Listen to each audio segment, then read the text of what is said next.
Hello everyone and welcome back to Halo Reach and Legendary. I am AutomaTitan and we are heading over there to the Pillar of Autumn, where Halo Combat Evolved, the first game in the franchise, took place and where it all began. So let's go. Today is the day, everyone. Today is the day that we finish Halo Reach. I mean, we've got one more video coming after today's episode, but today is when we finish the main campaign of the game. The Covenant don't want us to make it to the Pillar of Autumn. They have dropped in Scarabs, they've dropped in Elites. They are putting everything they have into this.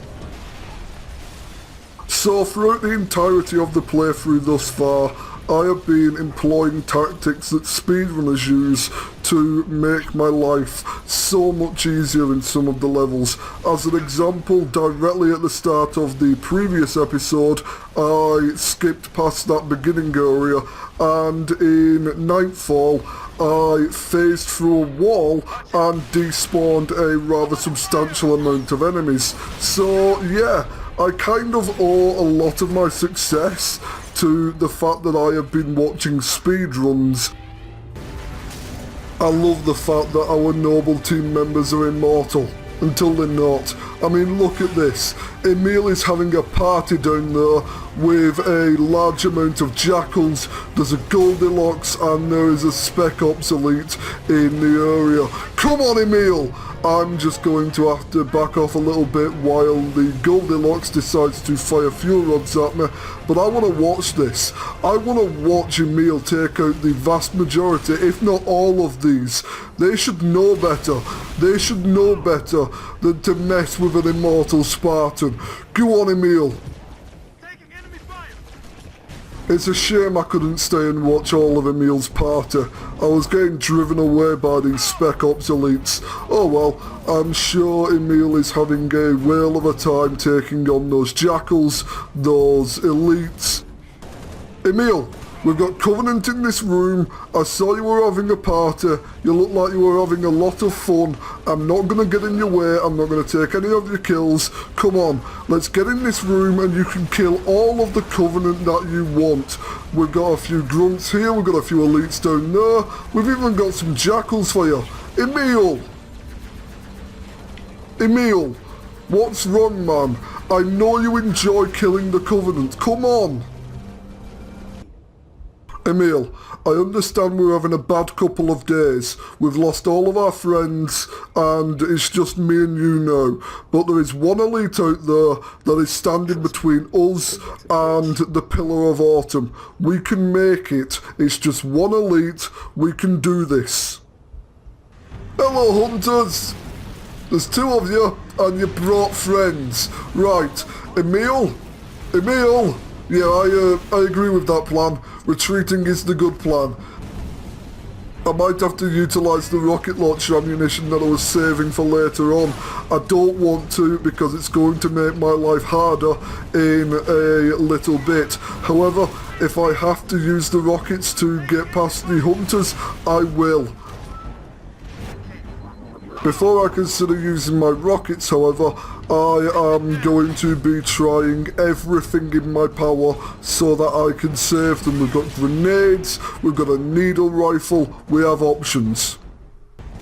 It's just a shame that, like I said in episode 2, we cannot get a one-shot kill by backsmacking the hunters, as unlike every other unit in the game, hunters are impervious to being killed by way of assassination.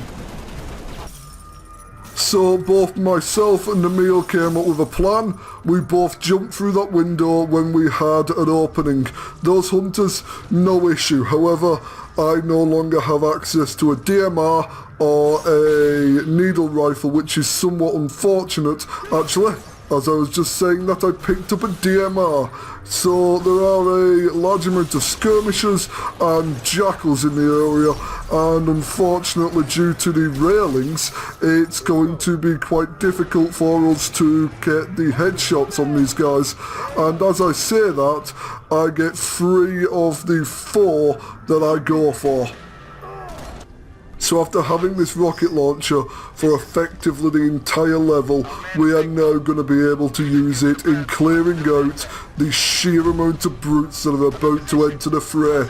We're clearing the platform for commander keys, and we are getting the package to its designated owner. Emil's up there on the Mac, but the plan on my side has fallen to pieces a little bit.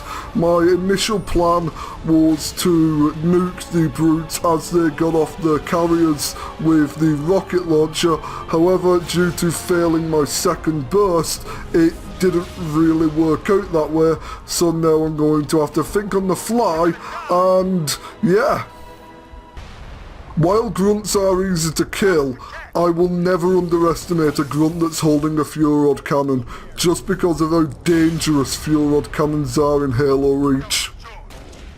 If memory serves, this is the wave that's going to be dropping off a couple of chieftains, along with the usual standard brutes. Yep, that's a chieftain. That is definitely a chieftain, and he has a shield. And like the other chieftains with hammers that we encountered recently, he appears to have a thing for grenades. However, I have a thing for rockets. Rockets are great. I mean, don't get me wrong, I love the simplicity of a battle rifle, a DMR or a sniper, but nothing beats the satisfaction of blowing your enemy up at point blank range. This guy gets it. This brute over here with the fuel rod cannon, he gets it. We're in the final leg of Halo Reach now, and the only thing that stands between us now, between us and victory, are a couple of elites, a engineer which is giving them all a extra bit of shield, and a couple of grunts. We are almost there, but unfortunately, right at the last hurdle, we lost Emil. So far in the playthrough, we have lost Carter, we have lost Kat, we've lost George, and now Emil. John, the sniper of Noble Team, he is off with Halsey to protect her as she gets off world. Rest in peace, Emil. You are one of the better Spartans of Noble Team. It's time to end off Halo Reach.